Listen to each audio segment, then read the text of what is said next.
It's very hard to believe that I'm here. It's too painful. How can you even understand what happened to me? The shame is so hard. You never get over this. I want to hide, but when you hide for so long, it catches up with you.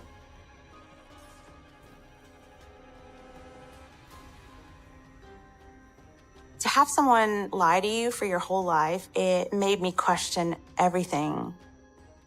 I didn't realize that there was so much evil around me. Ambulances were everywhere. I couldn't understand what had happened, but I had no idea that my life was in more danger. My father was very much a family man. His name was William, and everybody else called him Bill. We did a lot of family camping and fishing. Those are my fondest memories when I was a child. I am the youngest of 5, and I was a typical daddy's girl. When I was little, my dad was everything. But my parents were like oil and water. They were extremely toxic. My mother never bonded with me. She was very wild, my mother. She drank a lot. The drinking was probably the reason they had so many relationship problems, and they fought all the time. My mother was a free spirit, and she was never going to be controlled. She would go out drinking and partying, and she didn't seem to want to be a mom. I looked at my dad as the good person. I felt like my father was the one trying to keep the family together.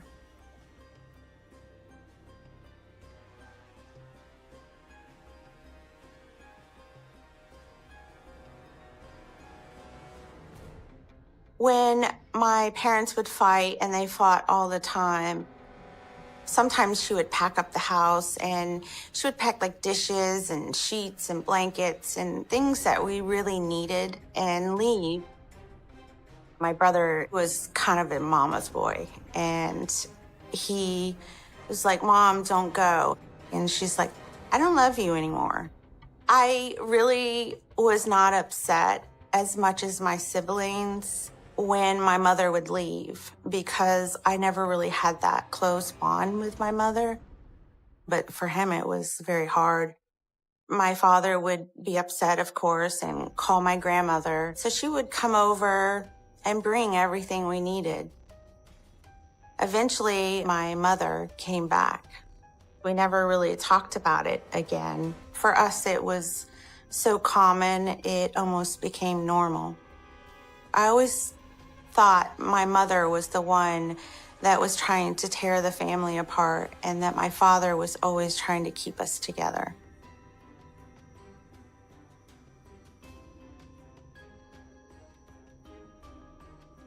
Their fights, to me, became scarier. My parents would say things like, "If I can't have them, no one will." We became something that you kind of do tug of war over. I remember one incident. I woke up to my parents fighting. It was a very intense fight. My parents were in front of me, and my mom had a gun, and she was saying that she was going to kill us if we didn't let her have us. I think that was the first time I was ever scared, like really terrified of my parents. I think about almost dying. That's how scared I was as a little girl. We often slept together. All the girls slept in one bed, and all of us just wanted it to stop. We just hugged and held each other and cried. They fought back and forth over the gun, and my father got the gun away from my mother. In my eyes, my dad was a hero. He saved us that night. So at a young age, I really bonded with my dad as someone that was always going to protect me and never hurt me. So I started trusting everything that he said to me.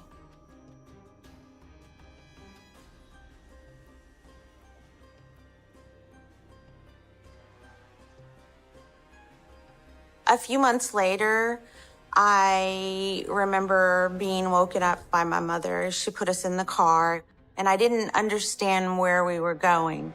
Why were we leaving at night? And I remember that feeling, being terrified. I mean, we were screaming. My father ran out of the house trying to get her to stop, to not take off with us. And she just kept going. My mother had taken us to a home that was in the Ocala National Forest. She hid us in the woods, basically. She didn't want my dad to find us. She wanted to keep us. I didn't know, my father didn't know where I was. We were there maybe a few weeks, couple of months. During the day when my siblings were in school, I would be out front playing. And all of a sudden I saw my father again, and I was excited. My father found us. And I remember feeling a sense of relief that I was home again. After that incident is when my mother lost custody of us, and I went to live with my father. It was like she was gone. My mother had no rights as far as being in our lives, and I thought that my life was always going to be great, that I would never have to worry anymore or be scared. But I had no idea that my life was in more danger. After my parents had separated and he got custody of all of us, my mother had lost all rights to us, no visitation. I think that's when my bond for my father really, really grew strong. I don't talk to my mother. There's no bond there. My father was the one that was going to save us. I was going to have a normal life. Most of all, no more fighting. This is how I remember him as a little girl.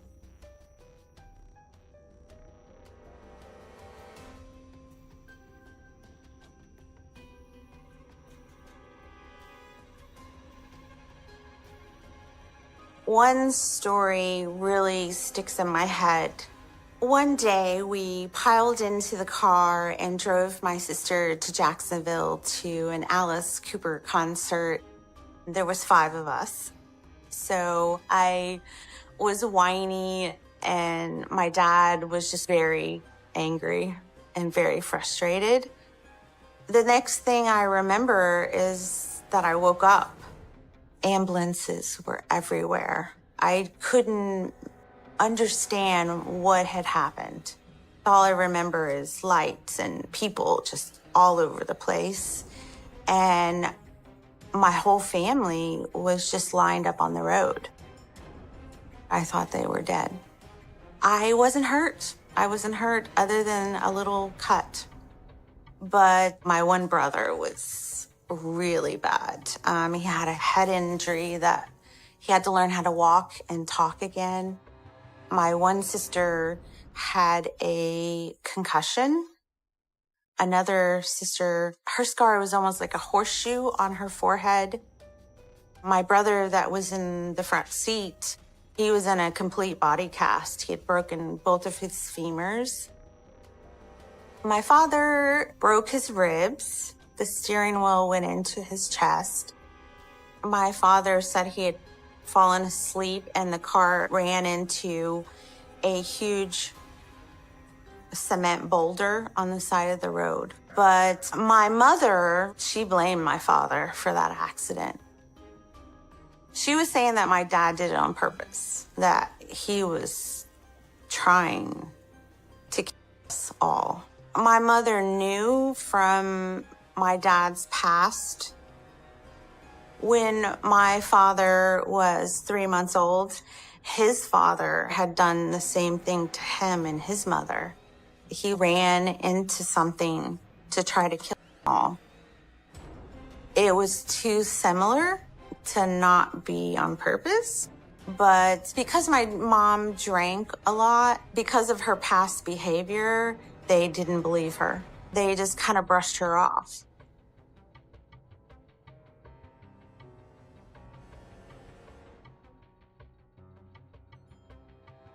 My mother versus my stepmother were like the opposite. My mother was, the drinker, but my stepmother was Susie Homemaker. She kept a really clean house. She loved to cook. She was a really good Southern cook. But about 2 years after they were married, I kind of realized that she wasn't as nice and loving as I thought she was gonna be. Sometimes my stepmother would say, "You're nothing, and you're not gonna be anything, and you're like your mother," and that was hurtful to me. I remember one time my father came home and my stepmother was complaining about us. Hey. He didn't want to hear what she had to say. He started yelling at her and telling her that he was tired of her complaining about his kids. He was so angry with her, but he took it too far. You could see he just wanted to rip her apart, becoming very violent with her. He had this rage in his eyes. He was really scary. He was a different person at that moment. My brother was able to break them up, and my stepmother ran out of the house and ran away. He went to the bedroom. I can only assume he went and got his gun. And then he came in the living room and said, "I'm going to go get your mother. I'll be back." I had never seen him like that. I was really worried what he was going to do to my stepmom. It was a couple hours later when they came back. It was never talked about, but something happened when he left. She was hurt. I remember my stepmom put ice on her neck and was holding her neck. I believe that maybe he might have or hurt her neck or held her down or something, and that's why she came back. It took a while for things to get back to normal after that incident. I looked at my father differently. It took me a little bit to forgive him because I had never seen him snap like that. But because I was a daddy's girl, it didn't last.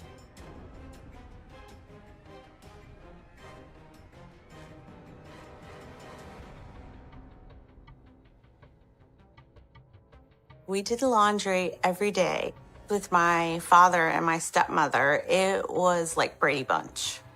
There was 9 of us, and the girls would do all the housework. One time, my sister was doing the wash, and she had noticed that my dad had blood all over his shirt and his pants. And so she asked him, "What happened?" And he got really mad at her and very short with her and said, "I cut my finger, don't worry about it." It was weird that there was so much blood. I don't think, unless you really cut your finger really good and have a lot of stitches, that there would be that much blood all over your clothes. But she didn't question him after he had told her that he cut his finger. We never questioned my father. If he said something, okay, that's what happened. And we never thought anything bad of my father. But now looking back on it, we wonder what really happened. I really think my father got enjoyment out of watching us clean up after him. I had no idea the evil that was really in my life at the time.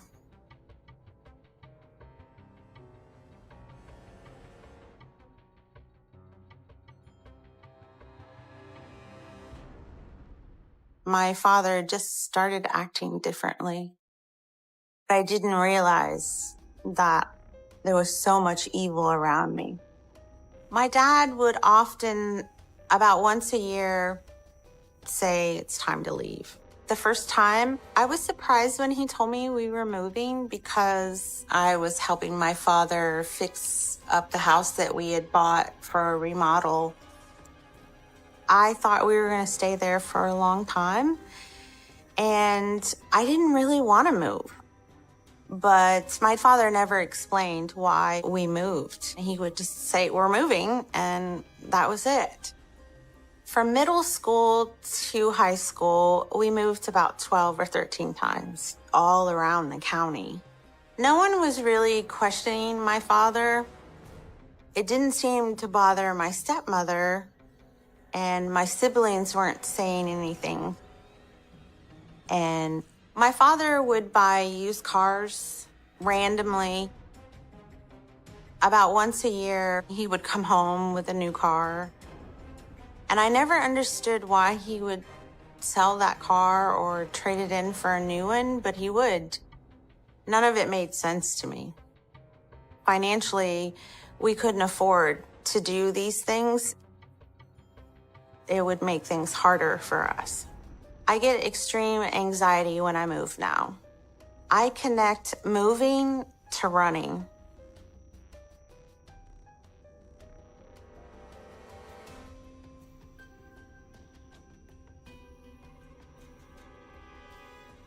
When we would move, we would go find a new church. For a few years, it seemed like we went to church all the time. I think it was important for my father to have a certain image in church. He would help people. He would do things for people. He was kind. People would think good of him, and it made him feel like he was getting away with things. He hid behind church, so nobody would really see my father for who he really was. That's how good my dad was at hiding his evil from everybody.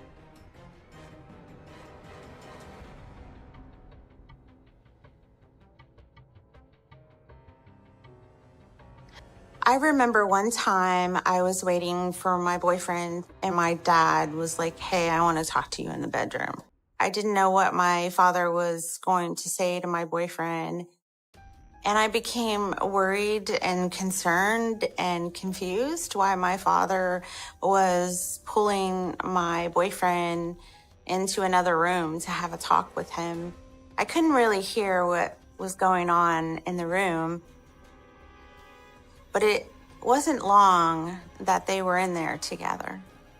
After they came out of the room, my dad just went and sat on the sofa like nothing. And then my boyfriend and I got in the car and left. And he was very quiet. And I asked him what happened. Like, what did he say? What's going on? My boyfriend said that he threatened him. He said to him, "You can disappear and no one will find you." I kind of laughed. I really never believed in a million years. I thought he was bragging, so I let it go. My dad was a good guy. He wouldn't do those things. Never did I think that he was really serious about doing anything threatening.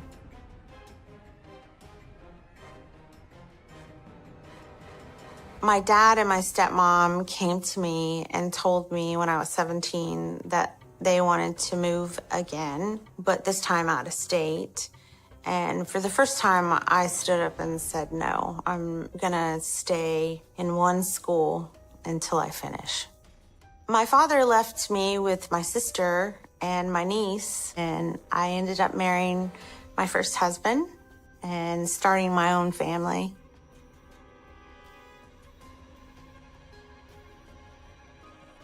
I found out that my stepmother had cancer, and she was very ill for about 2 years. After my stepmother died, my father just started acting differently. He took it really hard when she passed away. He really wasn't coping with it. It didn't seem like he was dealing with it very well.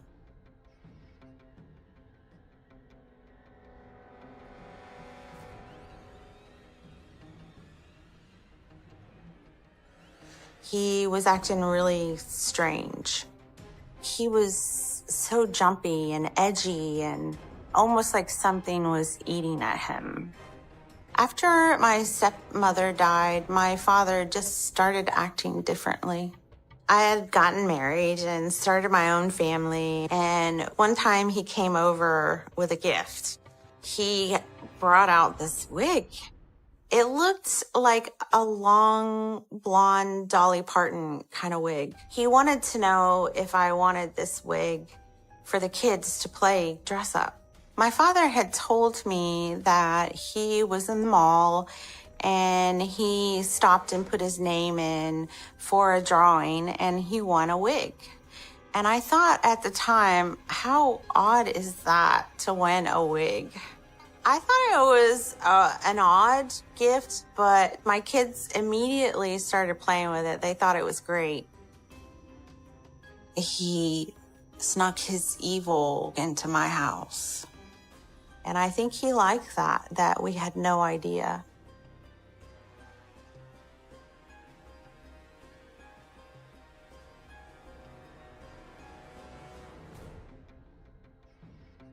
On the weekends when I would go visit him, we would sit and talk about how he was feeling, emotionally, because I was really concerned after my stepmom had passed away. And one of these times that I had went to visit my father, we had an odd conversation. My father said to me, I needed something a little more comfortable. And then he said to me, I lit it on fire and burnt it. And I thought that was very strange. Like, why would you not just throw it away? Most people just throw it away at the dump. They don't burn it. The story did not make sense, and I started to think that he was losing it a little bit and really having a hard time coping with things. I believe my father would tell us stories to test us to see if we could put it together, because if he could keep it from us, I think he felt like he could keep it from anybody.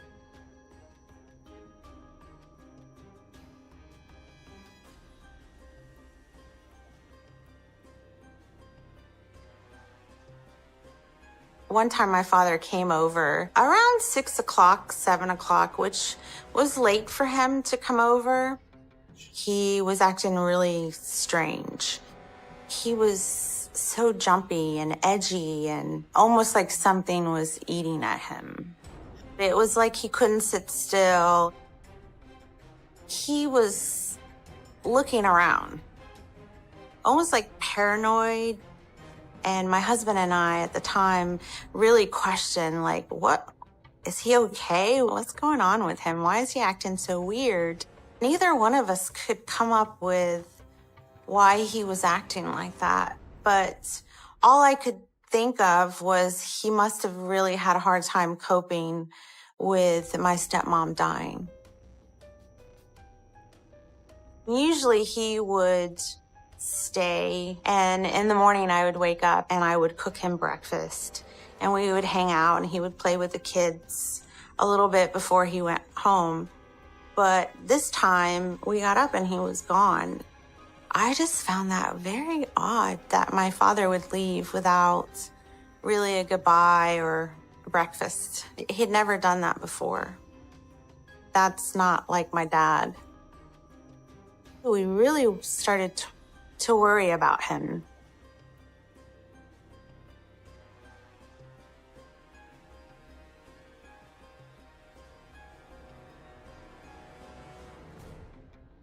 My husband at the time was on the SWAT team, so he had a pager and he could be called at any time. We were out shopping and he had gotten a page from his sergeant. He went, made a phone call. I didn't think anything of it. And when he came back, he looked at me and I said, "What's going on?" And he told me that my father had been arrested for murder. My ex-husband told me that my father had been arrested because someone had gotten killed. I was so shocked. I couldn't believe it. I was told that my father was with a prostitute and they had gotten into a fight and she hit her head and he was afraid and dumped her body in a creek.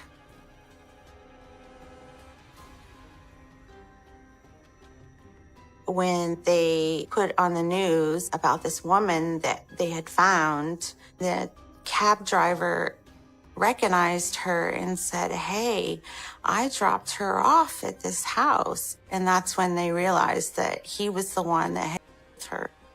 My first thought was it was an accident. I never thought in a million years that he would do this on purpose. I was confused why he didn't call the police when it happened. And why did my dad try to hide it and cover it up?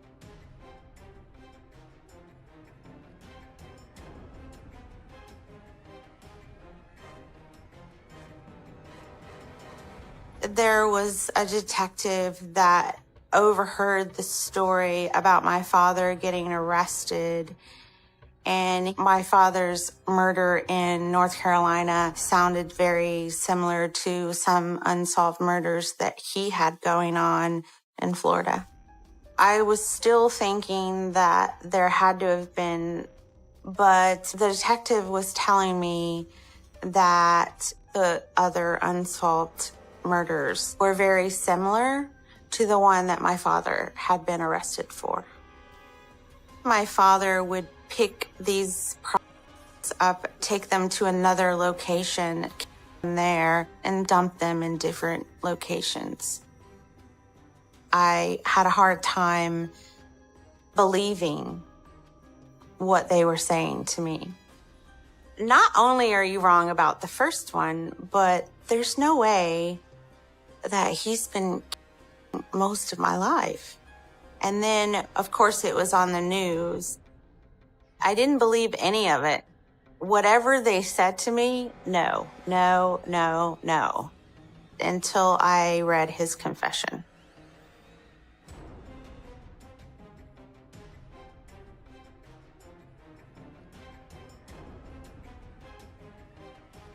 It's really hard to look at these pictures. My father said that he would go to find his victims where there were a lot of drugs and known prostitutes. I believe that he women that reminded him of my mother. That was how he dealt with his anger with my mom. He killed my mother over and over without actually killing her. The places that he had dumped a lot of the bodies were places that he took us all growing up to go fishing, to go camping. I know exactly where this place is. I was about 8 years old when I used to go fishing here. It was a way that he could go back to the crime scene and relive what he had done. I feel violated that he used a place that had a lot of joy and memories to do evil.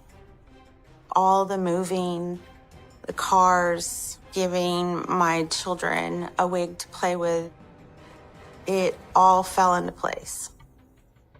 I felt that my whole life was a lie.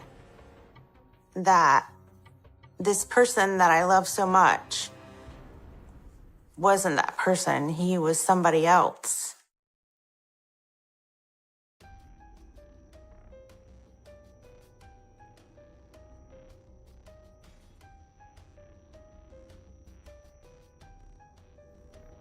When I see this picture, it makes me really sad. My father is not in this picture. I don't know who this person is. I had to train myself to unlove my father and to no longer be his daddy's girl. After my father was arrested, he had his second bout of cancer. And the last time that I saw him in prison, I knew it was going to be the last time I would ever see him. And I remember when they were wheeling him away, I just kept watching until he was gone. talk about something else, please. I hate being a daddy's girl. I really hate it.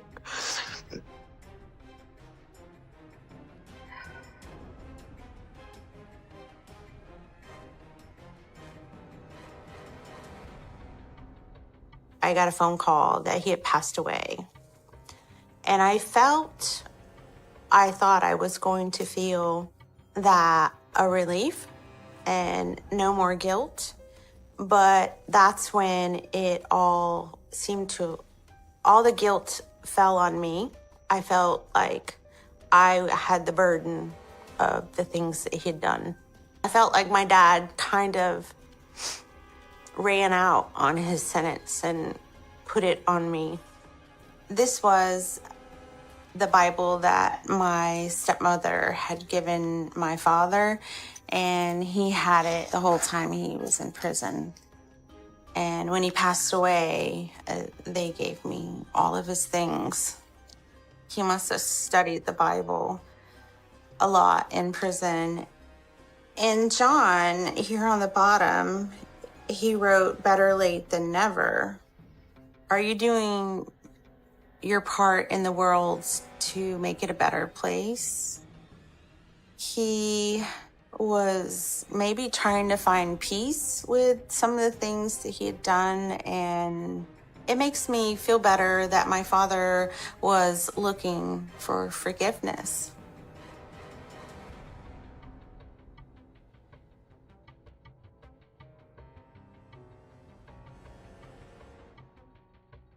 I used to be very angry with my mother. I am not mad at her anymore. I feel like it's time to just let it go. As you get older, it's not good to keep things in, and you just have to let it go. And I'm at peace with that. My father, to me, was my everything. He was the person on the pedestal that I looked up to and I respected. So it was really hard for me to accept. I often ask myself if my dad loved me. And, oh God, I believe he did love us. I believe that there were two people. There was the good one and the bad one. And I think, unfortunately, the bad won a lot of times. I'm here because I hope I can let the victim's family know that there is remorse from the family. I'm sorry this happened to you, and I wish I could go back and change what happened, but you can't.